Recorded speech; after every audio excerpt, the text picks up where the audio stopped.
રાજકોટ કે જ્યાં સ્થાનિક સ્વરાજ્યની ચૂંટણીને પગલે રાજકીય ગરમાવો ચરમસીમાએ છે, ત્યારે ગુજરાતના શિક્ષણ મંત્રી રીવાબા જાડેજાએ કોંગ્રેસમાંથી ચૂંટણી લડી રહેલા તેમના નણંદ નયનાબા જાડેજાને ઉમેદવારી બદલ શુભેચ્છા પાઠવી।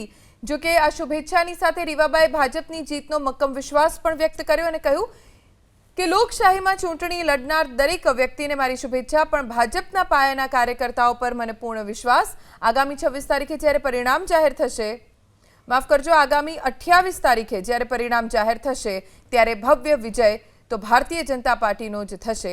નયનાબા જાડેજા રાજકોટ મહાનગરપાલિકાની ચૂંટણીમાં વોર્ડ નંબર 2 માંથી કોંગ્રેસ પક્ષના ઉમેદવાર તરીકે ચૂંટણી લડી રહ્યા છે।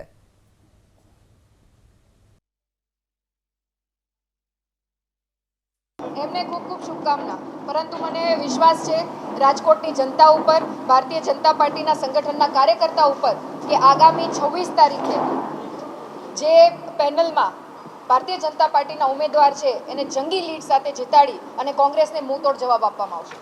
કોંગ્રેસને મુંહતોડ જવાબ કોણ દેશે તો ભવિષ્યમાં જ્યારે 28 તારીખે આવશે ત્યારે ખબર પડશે, કારણ કે કોંગ્રેસ ખાલી અધ્ધરતલમાં વાતો નથી કરતી, એ જમીન ઉપર ગ્રાઉન્ડ ઉપર કામ કરે છે। કોંગ્રેસના જેટલા કાર્યકર્તાઓ છે એ દરેક કાર્યકર્તા આ વખતે સખત મહેનત કરી છે અને આ તમારી બોખલાહટ છે કે જે દર્શાવી રહી છે કે તમારો આત્મવિશ્વાસ કેટલો ખોટો છે। એટલું જ સત્ય હોય અને એટલું જ તમે કામ કર્યું હોય તો કેમ તમારે તમારા વિસ્તારમાં દરેક વોર્ડમાં ઉમેદવાર બદલાવાની જરૂર પડી? તમારે શુભેચ્છા છે તો મને ઘણા બધા પાઠવે છે અને મારો સમાજ પણ અમારી સાથે છે, એ બદલ હું એમનો ખૂબ આભાર વ્યક્ત કરું છું।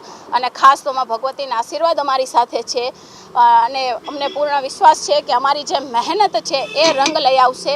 અમે જે લોકો સુધી પહોંચ્યા છીએ, એમના ઘર સુધી પહોંચ્યા છીએ, એમના પ્રશ્નોને વાચા આપી છે, એ અમારા માટે ખૂબ મહત્ત્વનું છે અને અમારા વિજય માટેનું કારણ પણ એ જ હશે।